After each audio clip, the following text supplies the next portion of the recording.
जी के दुल्हा सरकारी चाही, हमरा पापा जी के दुल्हा सरकारी चाही। फिर तो 20 लाख रुपया एगो गाड़ी चाही, फिर तो 20 लाख रुपया एगो गाड़ी चाही।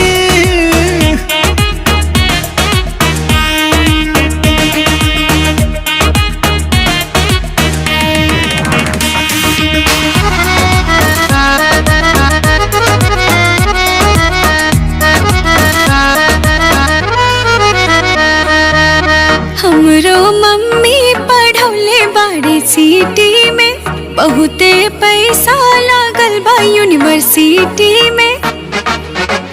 छोड़ा तिलक के देता बस खर्चा हो, ऐसन लाइब बारात हो चर्चा हो, बस कन्या हमरा